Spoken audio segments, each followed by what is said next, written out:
no están familiarizados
con ellos.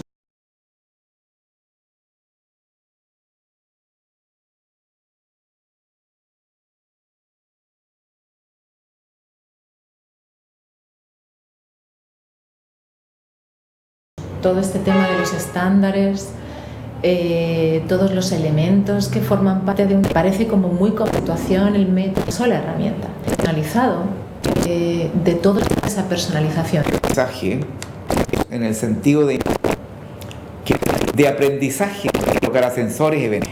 Y así sucesivamente, una serie. Entonces, una vez que tiene todo ese contexto, que tiene toda esta situación, entonces recién ahí implementa. Aquí es exactamente lo mismo, en el sentido de que cuál es el tipo de aprendizaje que yo quiero, cuál es el estilo de aprendizaje de mis estudiantes, etc. Y cuando yo tengo todo eso claro, ahí hago el diseño. Pero considerar como aspecto tecnológico la parte situacional, creo que es un poco complejo. Probablemente algunas cosas, como el tema de los conocimientos previos, como el tema de los estilos de aprendizaje, como el tema de los modelos mentales eventualmente, pudieran ser automatizables, pero no todo. De acuerdo. Y dentro de la plataforma Igual, ¿dónde se ha hecho hincapié para proporcionar esa adaptabilidad a esas características del usuario estudiante? En la herramienta Igual yo creo que son dos las partes importantes. Una es lo que tiene que ver con idioma. Tenemos estudiantes en Latinoamérica que hablan portugués y estudiantes que hablan español. Y en consecuencia el idioma creo que también es importante, o sea, eso está considerado. Y lo otro, pero que son los estilos de aprendizaje, pero en estos momentos creo que como estamos recién está recién una parte piloto, entonces no hay suficiente información como para ver los estilos de aprendizaje. Ahora hay otra cosa importante y quiero hacer hincapié en el tema de los estilos de aprendizaje. Los estilos de aprendizaje de los estudiantes se mueven, son relativamente dinámicos. Es decir, si un estudiante respondió un formulario, un cuestionario referido a estilos de aprendizaje un año, probablemente el año siguiente tenga un estilo de aprendizaje distinto.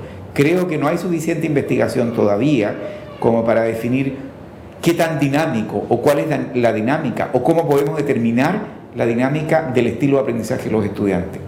Porque probablemente esta dinámica sea tal que a lo mejor los estudiantes cuando estudian matemáticas, por decir algo, a lo mejor usan o tienen un estilo de aprendizaje distinto que cuando están estudiando literatura, por ejemplo. No lo sé. Yo creo que ahí, respecto de la dinámica de los estilos de aprendizaje, creo que la gente que está asociada a esa área, que son los psicólogos, creo que no han hecho, o me da la impresión de que no existe investigación suficiente todavía. Pero ese es un área que está en el proyecto, pero que evidentemente se necesita mucho más, se necesita mucho más desarrollo. El otro tema que también está incluido en el proyecto igual, que tiene que ver con los protocolos verbales. Si bien es cierto, en Latinoamérica, desde México a Chile hablamos todos español, pero usamos distintas palabras, distintos sinónimos. Muchas veces cuando queremos ejemplificar algo, queremos explicar algo y ejemplificamos. Ese ejemplo en México probablemente es distinto al ejemplo en Chile, y es probablemente distinto al ejemplo en Centroamérica. De hecho, hay muchas bromas de cómo se utilizan ciertas palabras en un idioma, en un país y en otro. Bueno, y entonces los protocolos verbales, evidentemente eso sí está o tiene que estar adaptado a los estudiantes en distintos lugares del continente. De acuerdo. En cuanto a... Usted ha dicho que ADLA ha servido como base conceptual para la creación de Igual. Sí, sí, esta es una afirmación que sí. Es en cuanto a lo que sería en cuanto a la creación de caminos de aprendizaje. Exactamente, yo creo que la idea la parte conceptual, que tiene que ver como que un Learning Path está compuesto de una secuencia de actividades de aprendizaje, esa parte que creo que es, básicamente esta parte conceptual es la que está tomada finalmente en la herramienta Aprende, que se desarrolla para el proyecto Igual. Entonces, todo lo que es la personalización del camino de aprendizaje tiene que ver con lo que es el camino en sí, esa secuencia que he escrito como parte de la especificación, ese elemento de la especificación, o tiene que ver con los recursos que en realidad está diseñando el profesor y que les proporciona a los chicos. ¿Qué es lo personalizable ahí? A ver, aquí hay dos cosas. Primero, dijimos que un Learning Path estaba compuesto de una secuencia de actividades de aprendizaje y una actividad de aprendizaje por objetos de aprendizaje o material en términos generales. Eso está ahí. Y ya hay un tema importante también. Fíjense que una estructura similar es la que tienen los objetos de aprendizaje, por lo menos los que especifica la IMS o los que especifica SCORE. Sin embargo, en el caso del objeto de aprendizaje, yo puedo regresar a actividades anteriores, cuestión que no está definida o que no se permite en diseños de aprendizaje. En los diseños de aprendizaje uno va siempre en un solo sentido y no puede regresar. Y creo que la razón, yo no soy del área de la pedagogía o del área de la educación, pero creo que la razón es pedagógica. Uno no puede, si uno no aprende algo, no puede volver a repetirla tantas veces como uno quiera hasta que la aprenda, que esa es la idea del conductismo. Sino que siempre tiene que ir pensando, y si alguien erra, alguien se equivoca, entonces a continuación tienen que venir los remediales, algo que mejore eso, pero no volviendo o repitiendo. Entonces por eso creo que la razón es conceptual, y eso la herramienta Aprende del proyecto Igual lo toma también, en el sentido que los estudiantes no pueden regresar a hacer actividades anteriores. De acuerdo. Muy bien, muchas gracias, profesor, por presentarnos esta herramienta. Es una de las pocas iniciativas, por lo que he visto, de plataforma e-learning que incorpora estilos de aprendizaje en los sistemas de recomendación de recursos. Y es latinoamericana. Que es también importante. Si tienen alguna pregunta, más información, ¿dónde se puede encontrar más información del proyecto? ¿Alguna URL? A ver si voy a colocar acá. En un notepad o una URL donde haya más información. Bueno, sí, aquí nos llega una pregunta más. ¿Cuáles son los elementos ligados a la innovación del proyecto igual? Bueno, Esto es ¿por qué es innovador este proyecto? A ver, yo creo que... ¿O en qué contribuye? A ver, algo que no lo dije, y estaba en una de las primeras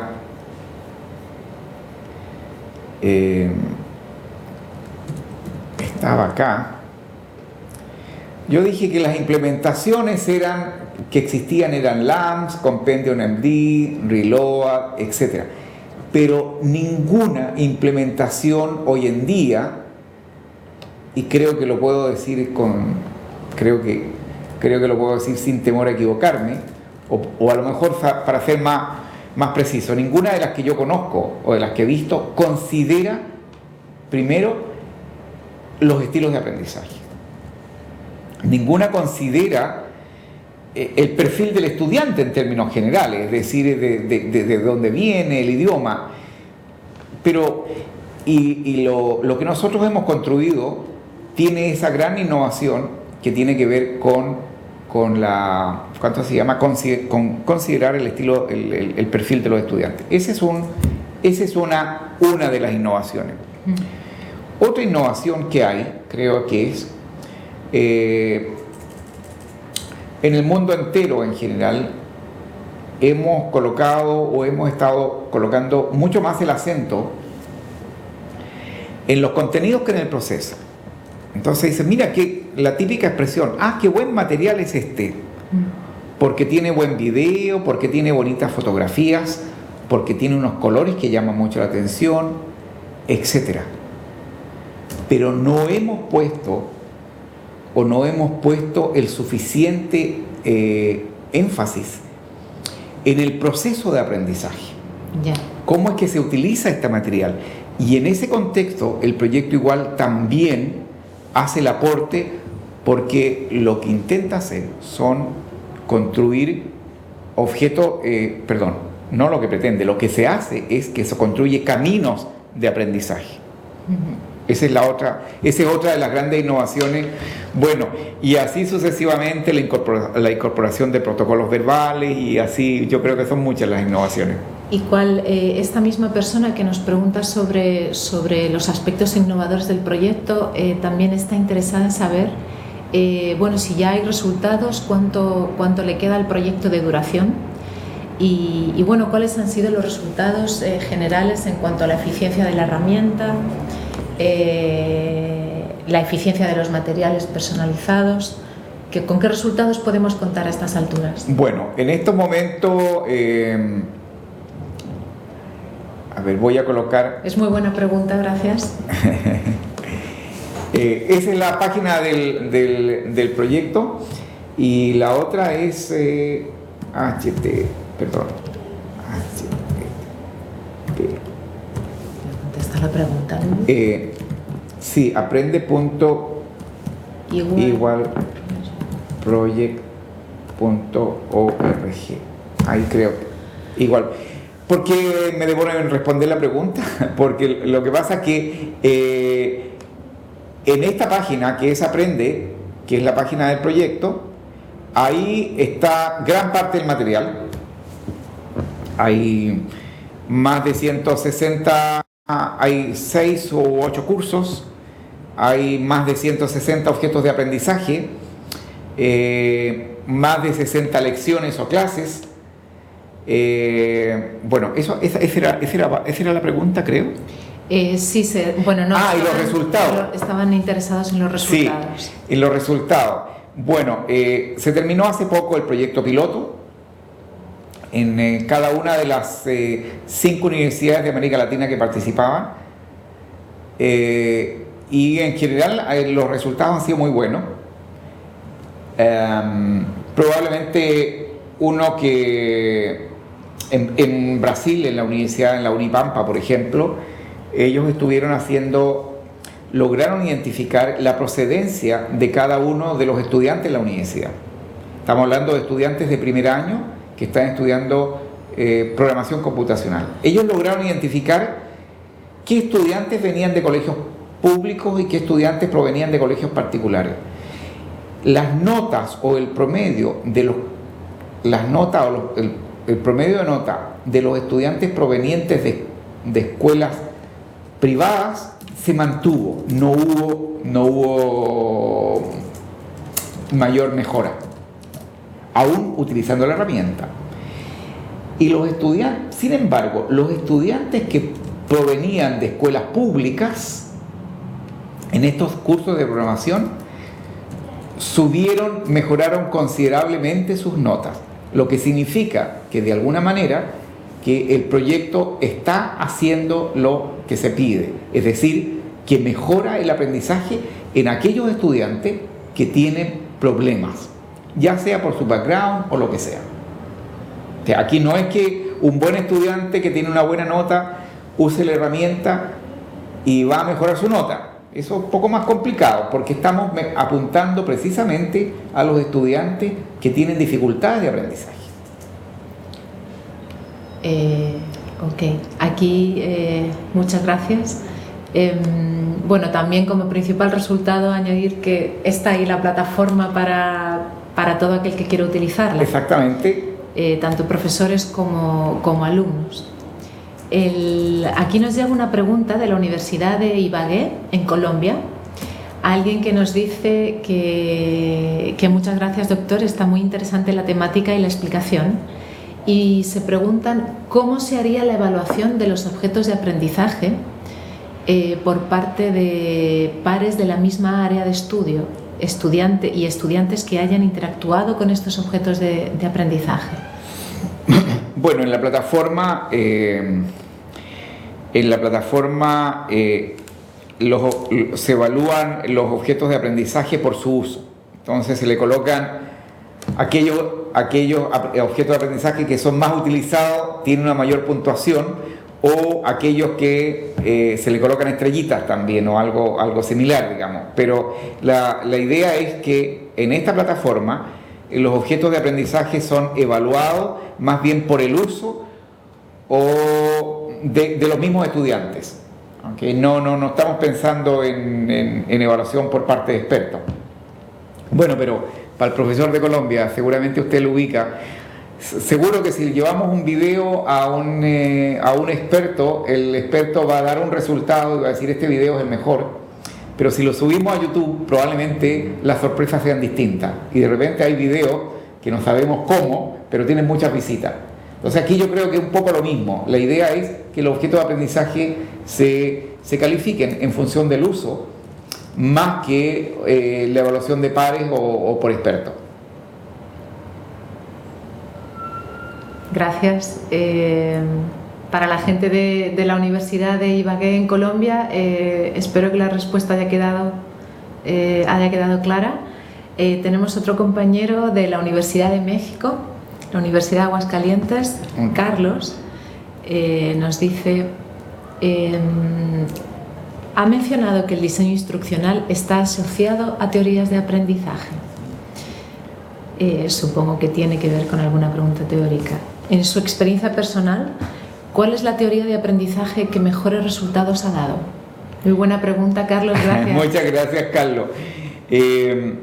Probablemente yo discrepe un poco de algunos educadores porque se pretende colocar de manera independiente una teoría de aprendizaje de la otra. Entonces, algo así como dice, no, tú eres muy mal profesor porque eres conductista, o eres cognitivista, o eres constructivista y no consideras el contexto, etc.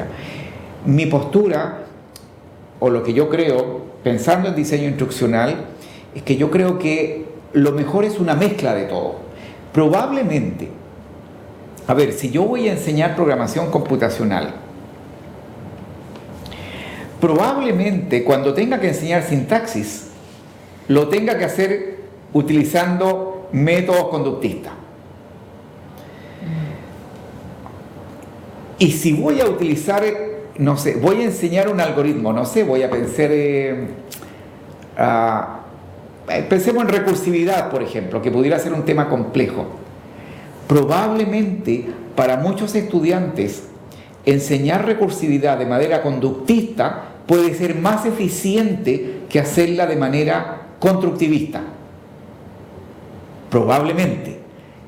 Y para otros estudiantes al revés. Entonces, lo que quiero decir que va a depender del estudiante y del contexto la teoría de aprendizaje que yo pueda utilizar. Entonces, no es que yo crea que una pueda ser mejor que la otra, sino que yo creo que va a depender mucho del contexto. Y seguramente, Carlos, a ti alguna vez te ha pasado que uno dice, mira, voy a enseñar el método de la burbuja, ¿ok? Tú se lo enseñas al chico y el chico finalmente lo aprende de memoria y lo hace bien, pero no tiene a lo mejor esta capacidad de abstracción, no es que no la tenga, a lo mejor todavía no la ha desarrollado, esa capacidad de abstracción para darse cuenta de una manera distinta a cómo resolver eso. Dice que muchas gracias, que lo he entendido perfectamente. No nos llega ninguna pregunta más. Por lo que veo, lo dicho, si alguien quiere más información sobre este proyecto, las herramientas, cómo se ha construido y bueno, simplemente acceder a la plataforma, ahí tienen las dos URLs, www.igualproject.org y la plataforma aprende.igualproject.org. Muchas gracias a todos por venir y gracias a este profesor. Muchísimas gracias por escucharme después de más de una hora estar acá. Yo entiendo, por escucharme, perdón. Yo entiendo que a veces una hora es bastante tiempo. ¿Ok? Muchas gracias y hasta una próxima oportunidad.